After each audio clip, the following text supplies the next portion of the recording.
합격하기 위한 길은 사실상 논술 말고도 이제 다른 길도 있어. 그래서 우리가 이게 내신이라고 부를 수 있고, 수능이고, 이제, 그 다음에 논술인데, 쌤은 결국 논술로 대학교를 갔어요. 근데 처음부터 논술로 대학교를 가야지라고 노린 건 아니고, 고등학교 1학년 딱 입학했을 때는 쌤은 공부 열심히 해야겠다라고 생각했던 게 내신이었어. 중간고사, 기말고사 잘 봐야지 이렇게 생각했는데, 열심히 했어요. 열심히 했는데, 나름대로 성과는 나왔는데, 그게, 딱, 목표치에 도달할 정도는 아니었어요. 쌤이 이제 나름대로 열심히 하는 학생이긴 해서, 반에서 1등이나 이런 거는 자주 했는데, 전교권에서 보면은 그냥 뭐, 20등, 30등? 쌤 때가 500명 정도가 정원이었는데, 그 정도 했어요. 근데 그게 이제, 나름대로 이제 공부 열심히 하는 사람이구나, 라는 정도 인식은 있었지만, 담임쌤한테 이제 물어보니까, 이 정도로 스카이를 갈 수 있나요? 하니까, 택도 없대요. 스카이 가려면 그런 택도 없다는 거여서, 아, 그래요? 쌤 학교가 빡센 고등학교가 아니었거든요. 일반고였어, 그냥. 그래가지고 그냥. 아쉽네. 그래서 열심히 했는데, 계속 아쉬운 점수가 나오는 거야. 그러니까 물론 나름대로는 좋은 점수라고 볼 수도 있지만, 목표치가 높았기 때문에 좀 성이 안 찼어요. 그래서 고등학교 2학년 때 쌤이 나는 정시파다 이렇게 생각했지. 난 정시로 대학을 가겠다. 그래서 수능을 또 열심히 해요. 그것도 나름대로 성과가 나와. 그것도 뭐 당연히 반 1등을 했는데 전교권에서도 나름 잘했어요. 뭐 5등도 하고 20등 안에는 꾸준히 들고 했는데 그게 또 이제 내가 목표로 하는 스카이에는 택도 없었고 쌤이 정시파 기준으로 이제 한 경희대 정도 라인으로 이제 좀 보통 모의고사 때 예측이 나왔어. 이 정도 가면 갈 수 있다 이렇게. 그게 좀 아쉬운 거야. 그래가지고 남은 길은 그래서 이거밖에 없었던 거야. 쌤한테. 그래서 혹시나 이걸로 하면은 목표할 수 있는 대학을 갈 수 있을까. 해서 또 두드려 봤어요. 그래서 이것도 이제 고려대 연세대를 가려고 또 열심히 노력했는데 우여곡절 끝에 이제 서강대는 들어갔는데 스카이 또 못 갔어요. 어쨌든 그거라도 다행이라고 쌤은 생각을 많이 했어.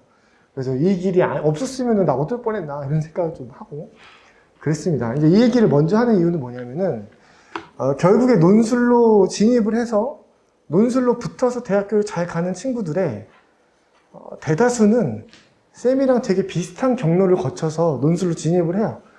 무슨 말이냐면은 내가 논술을 해야지라고 마음 먹을 때 나는 원래부터 글 좀 쓰니까 책 좀 많이 읽었으니까 그래서 이제 좀 글쓰기 자체에 자신감이 있다 이래서 진입하는 게 아니고 기존에 이런 부분들에 대해서 노력을 충분히 해봤는데 우리 고등학교 1학년, 2학년 정도 노력해봤잖아. 근데 뭔가 좀 아쉬운 게 있어서 여기서 새로운 기회 혹시나 논술에서 내가 상위권 잡을 수 있지 않을까? 최상위권 할 수 있지 않을까? 이런 생각을 또 하게 된 겁니다. 아마도 이제 여러분들도 비슷한 경우가 많을 거라고 생각이 들어요. 우리가 결국에 합격하는 거를 메달 따는 거라고 생각해 보면은 물론 금메달 따는 게 제일 좋지. 입학으로 따지면 장학금 타는 거야. 얘는 그냥 붙는 거, 얘는 이제 추가 합격. 물론 기분은 추가 합격이 제일 좋아요. 2월달 말까지 기다리다가 이제 2월 27일에 이제 전화 와가지고 막 예비번호 7번인데 6번까지 빠진 거 내가 카페에서 봤어. 7번 이제 전화 와가지고 이제 붙고 들어가는 게 제일 기분 좋긴 하죠. 근데 제일 아까운 거 뭐냐면은 예비 받고 떨어지는 거야. 예비가 한 10번 나온 거지. 근데 보니까 6번까지 붙었어. 7번까지 붙었던 소리가 안 나와.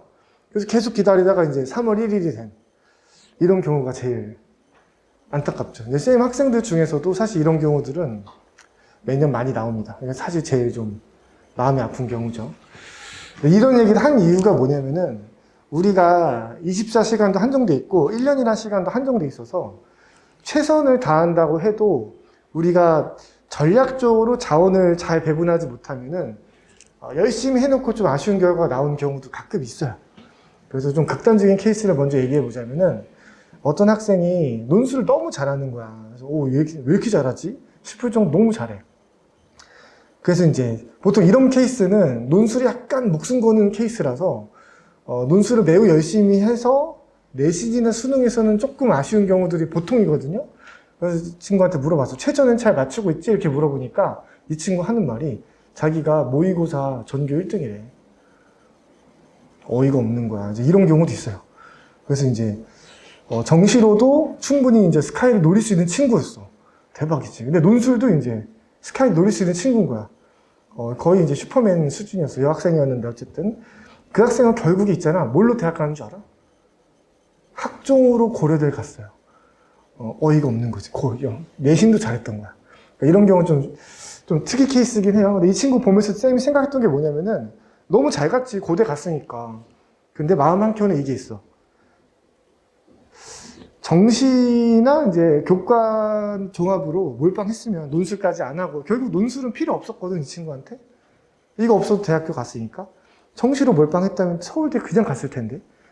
좀 아깝네. 근데 이게 상대적이지만 누구한테나 이런 게 있는 거야. 그래서 자기가 논술을 만약에 진지하게 쭉 한다면 논술이 나한테 최소한 주전략이거나 2순위 전략 정도는 돼야 돼. 내가 목표 대학에 갈 수 있는. 그랬을 때 여러분이 끝까지 집중해서 진중하게 최상위권까지 갈 수 있다.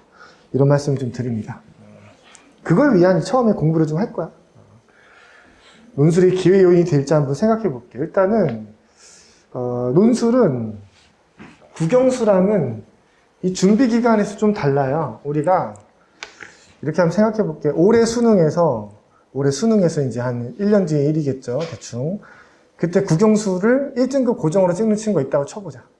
그럼 그 친구는 현 시점에서 국영수 등급이 어떨까? 현 시점에서. 수능 때 1등급 딱 나온 거다. 안정적이게. 지금 국영수 몇 등급일까? 하면은 지금 1등급인 학생들이 아마 많을 것이고, 지금 이제 2등급 정도인 학생들도 있을 것이고, 지금 3등급 정도인 친구들도 있겠죠. 근데 가면 갈수록 좀 소수일 거야. 아마도 이제 대다수는 현재도 1등급인 친구들이 대다수일 겁니다. 근데 그게 이제 1년 전만 생각해도 그렇고 2년 전에 어떻지? 이 친구가 고등학교 입학할 때쯤엔 어떻을까? 국영수를 얼마나 잘했을까? 물론 되게 못했다가 3년 동안 열심히 해서 수능 때 이제 잘 보는 친구들도 있겠지만 그런 친구들은 보통 유명한 합격 수기가 나와요. 내가 고등학교 1학년 들어왔을 때 전교에서 막 뒤에서 깔아주는 등수였는데 입학할 때 나중에 수능 때는 전교 1등이었다. 이러면은 막 대단한 드라마틱한 수기죠. 근데 보통은 고1 때도 걔는 잘했을 가능성은 높아요. 이게 통계적으로 그렇다는 거야. 대다수는 또 그런 케이스일 것이다. 이게 어디까지 내려가냐면은 최소한 중1 때부터는 이 싸움이 시작된 거야. 그렇지 않니? 중1 때부터는 국영수의 싸움이 시작된 거고요. 이게 좀 오버해서 보자면 이쯤까지 가는 거지. 그러니까 최소한 6년 정도 축적된 싸움이다. 라는 거야. 근데 반대로 논술 한번 생각해 볼게요. 우리가 지금으로부터 딱 1년 정도 지나면은 논술로 연세대, 서강대, 성균관대 간 친구들이 있겠지. 그치. 걔네들 이미 합격한 지 오래돼서 기분 좋게 지금 놀고 있을 거야. 그럼 그 친구들의 현 시점에서의 논술 실력이 어떨까? 그러니까 1년 뒤에 논술로 서성한 합격한 친구들의 현 시점에서의 논술 실력 어떨까? 물론 이미 배워서 이제 좀 미리 앞서간 친구도 있겠지만 고3 기준으로 보면은 지금 시점에서 뉴비예요. 지금 시점에서 아무것도 모르는 경우들이 많아. 지금 고3들이 이제 많이 붙을 테니까 또, 그치? 그 친구들은 지금 아무것도 모를 거란 말이야. 그래서 그게 뭐냐면은, 우리가 이미 고인물이 판치는 세상은 상대적으로 아닌 거야. 근데 국영수는 고인물이 판치거든, 이미.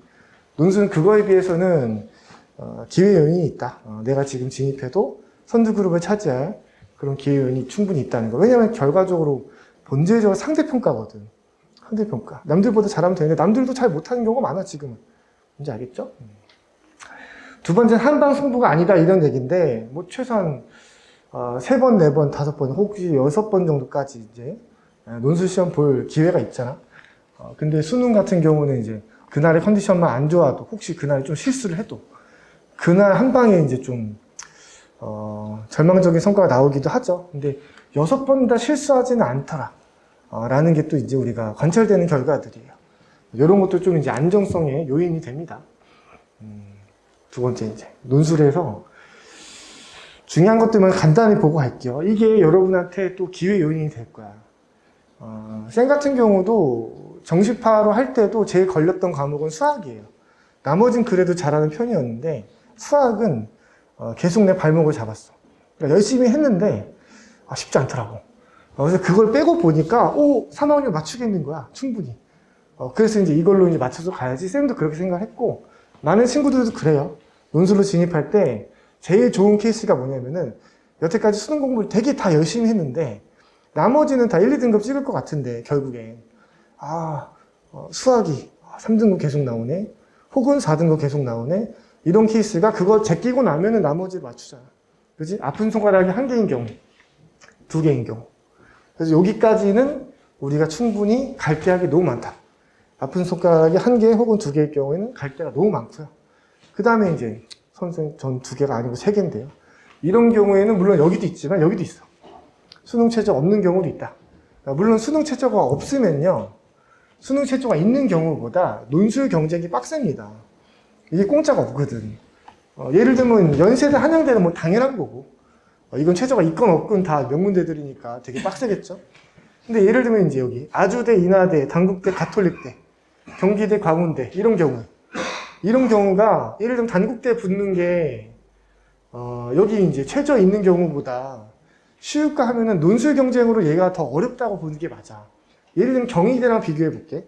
경희대 논술 경쟁과 단국대 논술 경쟁 생각하면은 경희대가 사실 인기가 좀 더 있잖아. 경희대가 더 빡센 게 아닌가 생각할 수 있지만 사실 단국대가 비등비등하게 셀 겁니다. 최저가 없어서 그래. 그래서 이제 최저가 없는 쪽을 갈 때면 논술을 조금 더 잘해야 된다는 거. 그 정도의 이제 차이가 있어. 근데 사실 여전히 기회 요인이 되는 거는 예를 들면 이하보 학교가 되게 많아요. 여기 경희대가 대표 학교니까 한번 설명해 볼게. 우리 받은 교재에서 이제 한 페이지 넘기시면은 바로 최저학력 기준 조건 정리돼 있잖아. 거기서 이제 경희대를 보시면은 경희대 5번째 줄에 있네, 그치? 이하보고요. 국영수 다 이제 들어가고 사탐 인문 쪽은 사탐, 과탐 다 상관없다. 오른쪽에 숫자가 1이 있죠. 이건 사탐 2과목 중에 상위 1과목만 본다는 뜻이야. 근데 지금은 다 1자가 다 써 있어. 근데 이게 지금은 그래서 다 1이라서 의미가 없는데 한 3년 전, 4년 전까지만 해도 여기 2가 있었어요. 중앙대학교, 성균관대학교 같은 학교가 사탐 2과목 평균 이렇게 한 거야. 근데 아무리 사탐 하나에서 1등급 나와도 하나가 5등급 떠버리면은 이제 그냥 3등급 돼버리는 평균이니까. 지금은 잘 본 게 하나가 1등급이다. 그럼 무조건 1등급으로 쳐주는 그런 상황이야. 그래서 어떤 친구가 만약에 사탐 2과목 중에 하나를 엄청 판 거야. 그래서 그게 1등급 나왔어. 근데 국영수는 이 친구가 잘 못하는 친구인 거야. 근데 그나마 그 중에 잘하는 게 영어였어. 근데 영어가 잘 보진 못해서 4등급이 뜬 거야. 그럼 나머지는 4등급도 안 나왔어. 그럼 이 친구는 정시로는 사실 갈 대학이 마땅치 않을 거예요. 하지만 사탐 1등급과 영어 4등급으로 이하보가 된 거죠. 그럼 나머지는 논술을 잘 보면은 대학을 또 가는 거야. 여기서 또 기회 요인이 있다. 사실상 논술에 진입하는 가장 큰 요인이 요거예요. 여기서 이제 최저 맞출 수 있으니까 이렇게 가는 거죠. 아셨죠? 그래서 선생님 여기서 이제 우리가 지금 1월달 초반인데 조언을 드리자면은 자기 논술 그 수능 상황이 골고루 만약에 2, 3등급 정도 찍는다. 골고루. 그러니까 하나라도 뭐 4등급, 5등급 넘어가는 게 없고 다 2, 3등급 정도 찍어. 그럼 이 친구는 사실상 기본적으로 정시파야. 골고루 다 하는 게 맞아. 논술은 보조적으로 가는 게 맞아요. 오케이? 왜냐면 다 잘할 수 있으니까. 근데 만약에 2, 3등급 나오는 것들이 있는데 한 과목 정도 혹은 2과목 정도가 아픈 손가락이 있는 거야. 아픈 손가락은 이제 3, 4 진동부터 아픈 손가락이야. 3, 4 진동부터. 4등급 고정은 당연히 아픈 손가락이고. 그러면은 우리가 1학년, 2학년 때 열심히 했는데 지금 그 아픈 손가락이 된 거인 거니까 그거를 최저로 쓰진 않겠지. 그치? 최저로 쓰지 않을 가능성이 높아. 그러면 최저 전략 과목에 조금 더 신경을 써서 걔네들의 안정적인 1, 2등급 진동 정도로 맞추는 게 더 중요하고요. 아픈 손가락은 사실 논술이 주전략이 되면은 신경을 조금 빼는 게 더 안전할 수도 있어. 왜냐면 다 같이 열심히 하려다가 전략 과목도 이게 약간 삐끗해버리면은 최저가 다 망가져버리기 때문에 그때는 이제 제일 안 좋은 거야. 그래서 최저 전략 과목을 조금 더 안전하게 만드는 게 좋다. 근데 지금은 어쨌든 1월 달 초반이니까 전략적으로 뭐 하나를 제낀다라고 생각하기보다는 쌤은 최소한 3월 달 모의평가 볼 때까지는 다 가져가는 게 맞다고 생각을 해요. 3월 달 중요한 모의고사 있잖아. 그 모의고사 보니까 그때도 이제 아픈 손가락으로 나왔어. 한 4등급 나왔어. 그럼 그때부터는 전략적으로 제끼는 것도 생각해 볼 수 있는 거야. 이게 사실상 9월달 가면요, 누구나 하는 일이에요. 9월 모평 보고 나면은 누구나, 이거는 이제 9월달 모평까지 봤으니 이제 여기서도 이제 3, 4 뜬다? 불안정하다? 그러면 이제 어차피 나머지 2달 동안에는 전략 과목 위주로 가거든? 근데 우리가 9월달 가서 이렇게 조정하는 걸 두고 전략이라고 부르지 않아. 그때는 그냥 누구나 다 그렇게 대응하기 때문에 그냥 당연한 거야. 그래서 그때부터 그걸 하는 거는 전략적으로 내가 우위를 가져간다. 사실 그거라기보다는 그냥 다 같이 하는 거기 때문에 그냥 노멀한 거예요. 근데 그거를 이제 예를 들어 3월 달부터 한다. 혹은 6월 달부터 한다. 이러면은 나름대로 이제 전략적인 의미가 있어. 미리 좀 이제 자기가 잘하는 쪽에 집중해서 안정성을 높이는 거니까. 알겠죠? 3월 달 모의 평가에서 한번 좀 판단을 해보시기 바랍니다. 헷갈리면 쌤한테 상담해도 좋아요. 쌤도 그렇게 했거든. 쌤도 원래 정시파였잖아.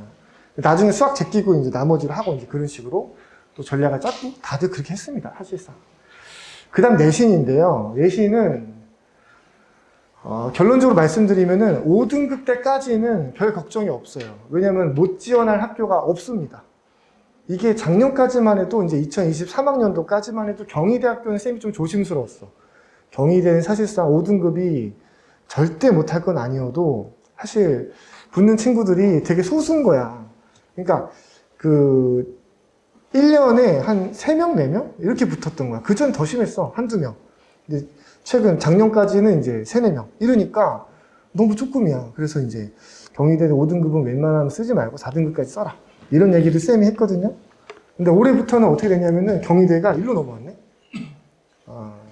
내신 적용 안 해요. 이화여대도 그래요. 그래서 지금 내신을 아예 적용 안 하는 학교들이 지금 꽤 많이 들었어. 건국대, 경희대, 덕성, 동덕, 성균관, 연세, 성균관도 여기 들어가고, 뭐 이화여대, 한국기술교육대, 한국항공대 여기까지는 내신이 아예 안 들어간다. 내신이 들어간 학교도 여기 쫙 있는데 말했듯이 5등급까지는 아무런 이제 걱정이 없고 그냥 넣으면 되고 6등급부터는 이제 꺼림칙한 학교들이 생겨. 예를 들면 이제 동국대학교, 그죠? 동국대는 이제 쌤이 여기다가 붉은 표시를 안 해놨고 196점을 174점으로 확 떨어져. 이게 내신 절벽이라고 보통 표현하는데 이 학교가 의지를 가지고 보여주는 거야. 그러니까 5등급까지는 별로 안 깎고 만점 200점인데 여기까지는 196점이니까 4점 깎은 거잖아. 그치? 근데 여기 오면 174점이야. 갑자기 26점 깎죠. 이건 대학교가 오지 말라 이 말이야. 알겠죠? 그러니까 이런 표시가 있어. 그래서 이런 것들 고려해서 쌤이 6등급 때 쓰지 말라는 학교들을 이제 쌤이 굵지 않은 글자로 굵은 표시가 볼드 처리가 안 되어 있는 글자로 쌤이 표시해 놓은 거야. 무슨 말인지 알겠죠? 그렇게 보면 돼. 그래서 자기가 등급이 어떤가에 따라서 보면 된다. 대체로 여기 안에 많이 들어오고요. 대체로 여기 안에서 합격자가 많이 나와요. 논술 합격자가 2등급에서 5등급 사이로 많이 나오는 이유는 첫 번째, 1등급은 잘 없거든? 1등급 논술 합격자 잘 없어요. 왜일까요? 그렇지, 지원하지 않으니까요. 그리고 내신 1등급 때면요, 사실 여기 혹시 있을까? 내신 1등급 때? 혹시 있으면은 논술을 시작하지 않는 걸 추천합니다. 왜냐면 그 친구는 내신을 너무 잘하는 거라서 여기 집중하면은 되게 높은 확률로 원하는 대학교 욕심을 너무 부리지만 않으면은 충분히 붙을 자격이 있을 거야. 근데 2등급 때부터는 많이 논술로 합격을 합니다. 지원도 많이 하고요. 그렇게 보시면 돼요. 근데 2등급이라고 해서 5등급보다 월등히 점수 차이가 이제 좀 점수상 이점이 있느냐 또 그렇지도 않은 편이야. 그러니까 2등급이나 5등급이나 그게 그거인 경우들이 사실 많아. 여기서 선생님 여기 보면 점수 차이 좀 나는 학교도 있잖아요. 그렇게 볼 수 있는데 이게 1000점 만점 기준이야. 논술 전형이 전체가 1000점인데 그 중에서 내신이 이제 20%, 30%, 40% 이렇게 되는 거거든. 그 안에서 점수 차이기 때문에 사실 논술의 점수 비중이 압도적이에요. 논술이 여기는 80%, 70%, 60%, 70% 이렇게 되거든. 그래서 사실상 내신에서 조금 점수 차이 나는 게 논술에서는 그냥 띄어쓰기 2개 정도? 그 정도 차이 나는 경우가 많습니다. 그렇게 보시면 돼요. 자, 요 정도 이해하면 되고요. 결국에는 수능에서 아픈 손가락이 있거나 내신급이 이제 2등급 이하면은 보통 이런 친구들이 보통 논술로 끝까지 간다. 이렇게 보시면 됩니다. 그 다음에 논술에 대해서 조금 이제 이야기를 시작해 보죠. 논술은 처음에 쌤이 이렇게 얘기해. 논제에 대해서 답변하는 거야. 근데 시키는 것만 딱 제대로 한다. 2가지 뜻이 있어. 시키는 거는 제대로 써야 돼. 두 번째는 안 시킨 건 안 해야 돼. 그러니까 안 시켰는데 내가 좀 창의성이 있어. 그래가지고 뭔가 생각이 들어. 그래가지고 쓰면은 그것도 이제 안 된다. 이런 말이거든요. 논제라는 게 뭐냐면 교수님의 질문이야. 요게 이제 논제 샘플이야. 한번 볼까? 경제적 맥락을 중심으로 가에 나타난 사건이 나의 관점에서 갖는 의미를 설명하세요. 600점. 되게 노멀한 논제야. 그럼 어떻게 풀 거야, 너네는? 이런 문제 받으면? 보통 이런 문제가 한 3문제쯤 나와. 일반적인 논술 문제가. 이런 논술 문제 몇 분 정도 걸쳐서 풀면 되냐면 한 40분 정도 맞춰서 풀면 돼. 독해 이제 제시문 2개 정도 하고 600자니까 한 40분, 더 짧으면 한 30분 요 정도도 있습니다. 어떻게 풀까? 한번 뜯어볼게요. 봐봐. 논제라는 건 문제야. 교수님 우리한테 던진 질문이다. 2개로 쪼개져. 요구사항이랑 조건이 있어. 요구사항은 뭐였냐면은 가에 나타난 사건이 갖는 의미가 뭐냐 이걸 대답을 해야 되는데 지켜야 되는 조건이 첫 번째는 경제적 맥락을 중심으로 해야 돼. 경제적 맥락. 이 말은 내가 의미를 설명하려고 하는데 좀 문화적인 맥락이 떠올라. 그게 정답이 될 수 없다는 뜻이야.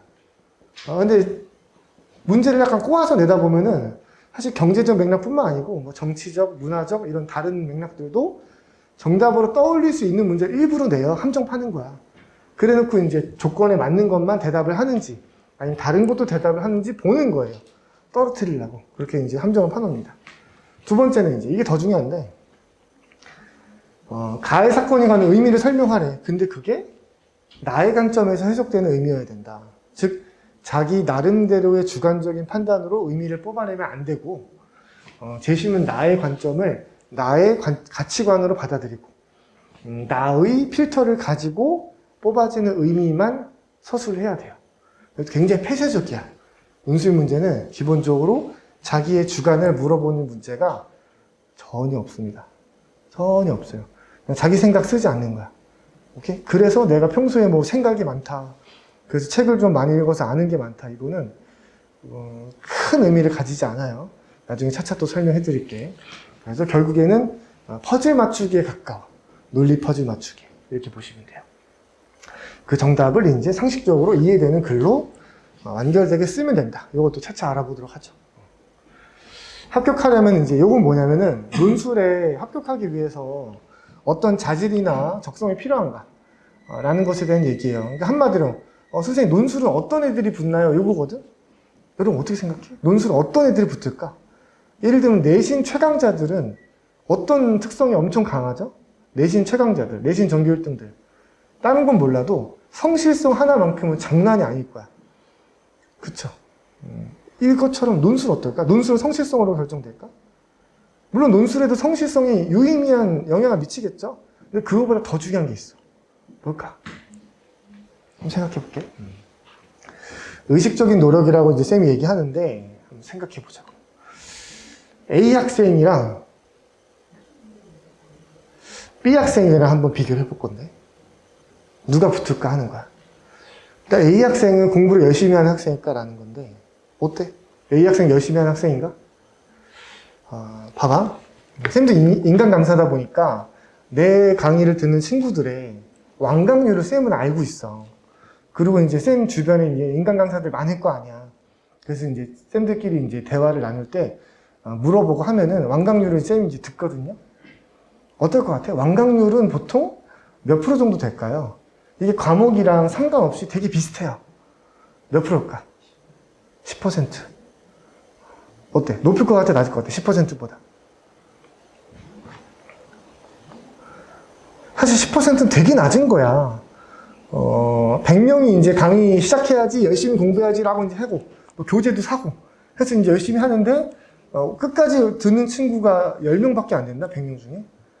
이러면 되게 실망스러운 거거든? 근데 10%가 안 돼요.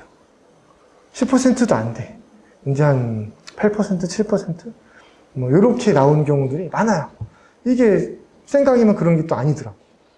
이게 뭐냐면은, 이 친구도 대단하다는 거야. 얘는 완강을 몇 개씩 한 거 아니야. 100강을 완강을 다 들었으니까. 대충 들은 게 아니고 열심히 들은 걸로 우리가 하는 거니까. 그쵸? 근데 얘가 이기겠죠. B가 이길 거야. 왜? 강의를 많이 들어서 현강이라서? 라기보다는 이것 때문에 그렇지. 강의만 100강 듣는 친구는 글쓰기를 열심히 안 했을 거야. 뭔가 집어넣은 건 많은데. 근데 이게 중요하겠죠. 우리가 지금 이거 두 개 비교하자고 사실 이 얘기를 꺼낸 건 아닙니다. 얘가 관건이야. C는 어떨까? C랑 B랑 비교하면 누가 이길까?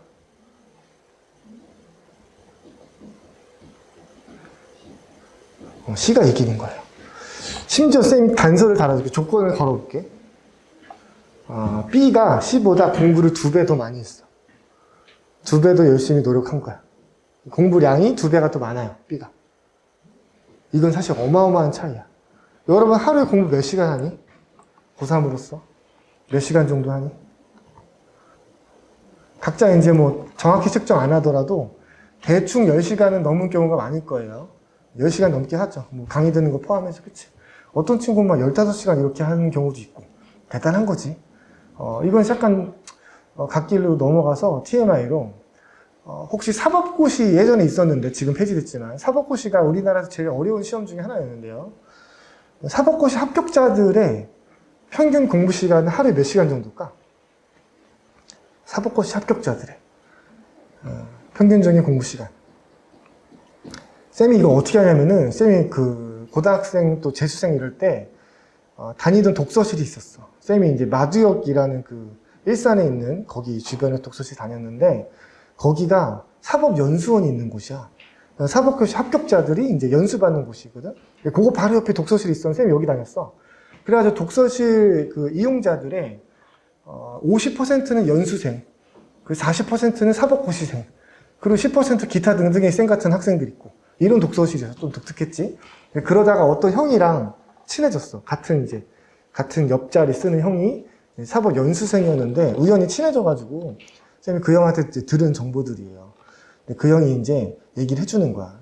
이 사법고시 다 붙은 사람들이고 서울대가 깔렸는데 서울대생들이 엄청 많았죠. 근데 평균 공부 시간은 스탑워치로 쪼개서 재는 걸로 기준으로 10시간이래요. 평균 10시간. 이건 생각보다 너무 조금이어서 놀란 거야. 아니 10시간은 나도 찍는데 평소에 쌤도 그때 스탑워치 재고 했는데 보통 한 12시간, 13시간 정도 평균적으로 찍었거든요. 엄청 많이 할 때는 막 16시간도 찍어봤어요. 하루만. 그리고 다음날 뻗었지. 어쨌든 이제 평균적으로 한 12시간 정도 한 거야. 근데 이 형이 그 다음에 무서운 말을 해. 근데 이 사람들 다른 점이 뭔지 알아? 단 하루도 예외가 없대. 그러니까 오늘은 좀 쉬어야겠다. 오늘은 좀 아픈데. 오늘은 친구들이 약속 있으니까. 오늘은 내 생일이니까. 이런 게 하나도 없대. 그냥 완벽한 안정성과 기복이 없음으로 그 10시간을 맨날 찍는다는 거야. 그러니까 오바도 안 해. 공부를 더 많이 하는 날도 없고 적게 하는 날도 없다는 거야. 그래서 이제 이 안정성으로 공부를 그렇게 잘하더라. 근데 어쨌든 10시간 꾸준히 하면 잘하는 거고 열심히 하는 거란 뜻이야. 얘가 12시간 한다고 쳐볼게. 하루 평균. 대단한 친구죠. 이 친구는 아까 뭐라 그랬지? 절반이라 그랬어. 6시간인 거야. 생각해봐. 고3이 하루 순수 공부 시간 6시간이야. 열심히 하는 친구야? 아니야. 얘는 좀 나쁘게 말하면은 미친 거예요. 고3이 하루 6시간밖에 공부 안 하는 거는 말이 안 되는 거지. 그럼에도 불구하고 얘가 이긴다는 거야. 논술 공부만 따졌을 때 얘기입니다. 논술 공부만 따졌을 때. 왜냐면은 10문제라도 완벽하게 작품 만들기. 이건 뭐냐면 내가 한 문제 한 문제를 공부하고 소화할 때 정말로 완벽하게 내가 모범 답안 중에 모범 답안을 찍을 때까지, 만들어낼 때까지 그걸 판다는 거야. 그러고 나서 A뿔 받고 넘어간다는 뜻이죠. 이 친구는 장인 정신이 대단한 거야. 글을 한 번만 쓴 게 아니겠죠. 최소한 2번 썼을 것이고 많게는 3번, 4번, 5번까지 썼을 수도 있어. 근데 이 친구는 그렇게까지는 안 한 거야. 뭐 한 거냐면 이제 열심히 쓴 거야. 초회찬 쓰고 첨삭 받으니까 예를 들면 A 나올 때도 있고 B도 나올 때도 있을 거 아니야. 어떤 경우는 그냥 애매하게 봐서 B 제로야. 근데 이거를 B 제로 받았고 첨삭 보니까 이해가 돼. 이런 게 틀렸구나. 그렇구나. 좀 아쉽네. 그리고 넘어가는 거야. 그리고 그냥 다음 문제 푸는 거야. 그럼 이런 친구는 마치 뭐랑 비슷하냐면은 수학 문제 풀다가 문제 틀린 거야. 틀렸어. 근데 해설지 보니까 이해가 돼. 그리고 다음 문제 넘어가는 거야. 다시 자기 힘으로 풀어보거나 이런 작업을 안 하고 해설지 보고 이해가 되고 해설 강의 보니까 이해가 돼. 그럼 그냥 넘어가는 거야.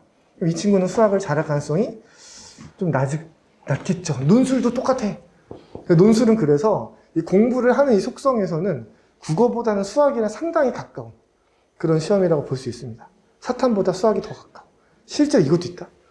약간 재미있는 연구인데 예전에 어떤 학자분이 교수님이 연구하신 거야. 논술 성적이랑 수능 과목 간의 상관관계를 연구하신 거야.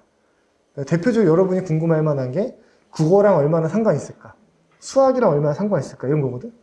그래서 국어랑 수학 얘기만 해볼게. 사탐은 안 하셨더라고.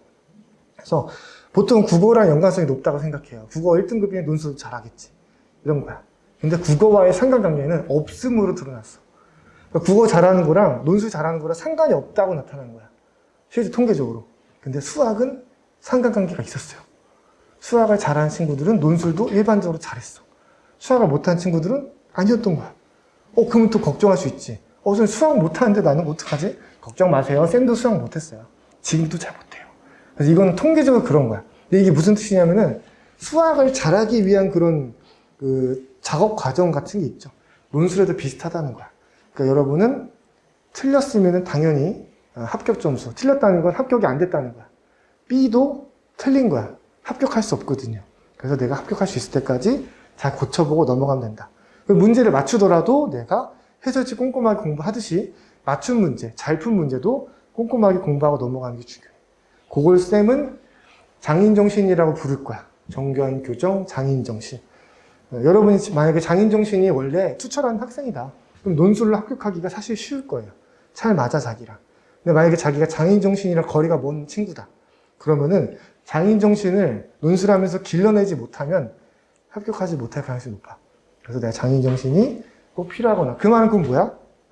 글을 한번 썼을 때, 한번 쓰고 채점 받고 넘어가는 게 아니고 잘 쓸 때까지 해야 돼요. 쌤이랑 현강에서 만나는 이유야. 사실 쌤 인강에서도 거의 모든 현강 강의는 다 공개합니다. 그럼 사실상 이제 인강으로 따라하는데 별 무리가 없어. 근데 이제 현강을 진행하는 이유 중에 가장 중요한 거는 첨삭을 봐주기 위해서예요. 알겠죠? 우리 첨삭은 한 번만 하고 끝난 시스템이 아니야. 이따 자세히 설명해 줄 텐데 엄청 다단계로 고쳐서 합니다.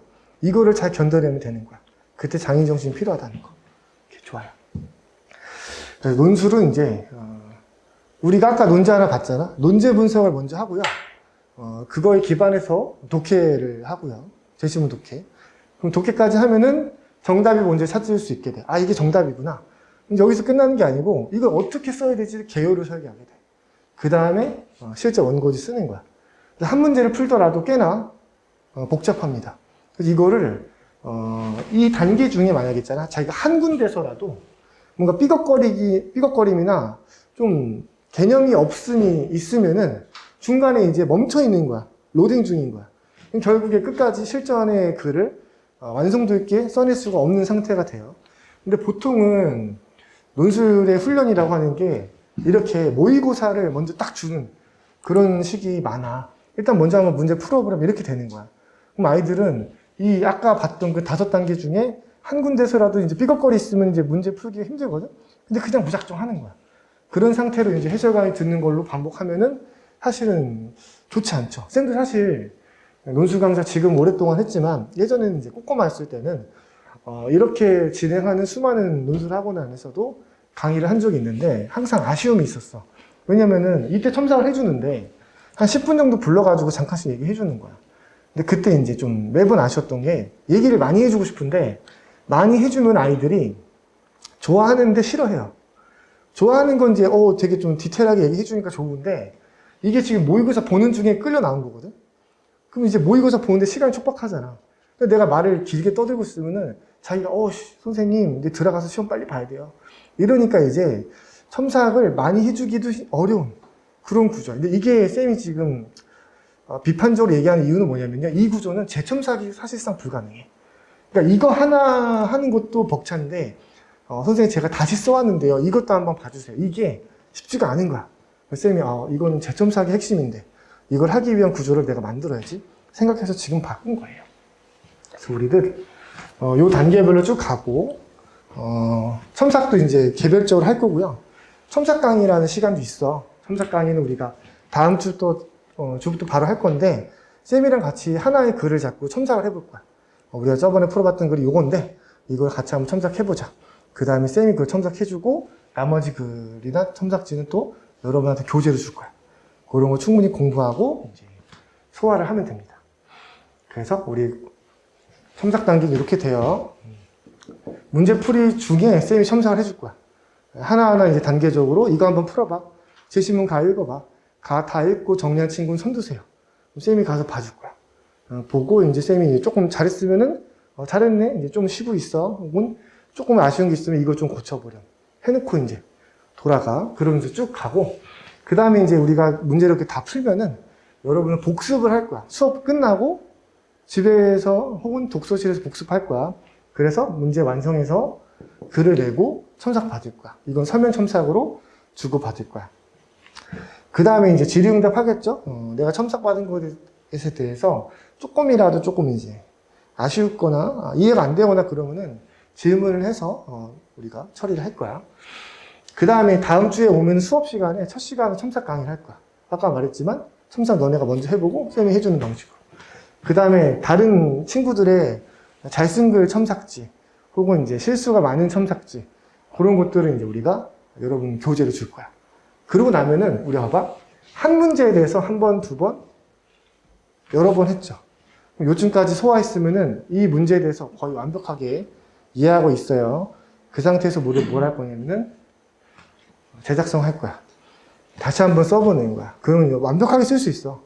그걸 나한테 직접 점검 받는 거야. 그래서 나한테 A- 이상 받으면 돼. A- 이상 받으면은 통과. 이때도 A- 안 나오면은 B+ 정도 나오면은 다시 해야 돼. 오케이? A+ 나오면은 대단한 거야. 특히 초반에 대단한 거야. A+ 나오면 쌤이 보통 어떻게 써주냐면요. 부모님께 편지를 써. 어머님, 이 친구는 치킨을 먹을 자격이 있습니다. 꼭 사주세요. 너무 잘했습니다. 장학금이거든, A+은. 그래서 그렇게 써줄 거고, A-는 이제 어쨌든 통과의 최저점. A0 정도가 사실 되게 좋은 거야. 적당한 거야. 알겠죠? 만약에 이때 그렇게 통과를 못 받는다, 그럼 다시 해와야 돼. 다시 써서 나한테 가져와야 돼. 쌤이 그걸 여러분한테 해줄 거란 얘기야. 잘할 때까지 계속 점검해 줄 거야. 여러분이 이거를 견뎌내면 돼요. 모든 문제에 대해서. 나한테 A0, A- 이상 받고 넘어가는 것만 하면 돼. 그러면 쌤은 약속할 수 있어. 여러분은 분명히 연세대 성균관 서강대 수준의 대학교에 충분히 논술로 경쟁해서 이길 정도의 실력을 키워줄 수 있어요. 쌤 약속할 수 있어. 이것만 버티면 돼. 알겠죠? 좋아요. 그래서 요거는 이제 차차 가면서 알게 될 거야. 오늘 또 너무 지루하니까 넘어가도록 할게요. 연간 커리큘럼을 살짝 소개할게요. 우리가 지금 하는 건 기초훈련. 원래 쌤 기본훈련이라고 하는데 올해부터는 약간 문제를 초반부에 들어가는 진입이니까 조금 더 이제 평이한 거, 쉬운 걸로 가져왔어. 그런 걸로 우리가 8주 동안 기본 개념 배울 거고 3월 달부터는 또 이제 집중적으로 하나하나 또 깊게 파는 걸 할 거고 여름방학 때는 이제 압축 특강도 하고 자료 훈련도 또 추가적으로 할 거고 9월 달부터는 우리도 모의고사 실전 연습을 할 거야. 보통 학원에서는 이거를 제일 먼저부터 시작하는 경우가 많은데 사실 우리가 수능 공부할 때 1월 달부터 모의고사 파이널 훈련하지 않죠? 그거 파이널 기간이 있잖아. 9월 달쯤. 우리도 그렇게 할 거야. 이게 자연스러운 수순입니다. 일단 배우고 난 다음에 타임 테스트를 할 수 있어. 그런 거야.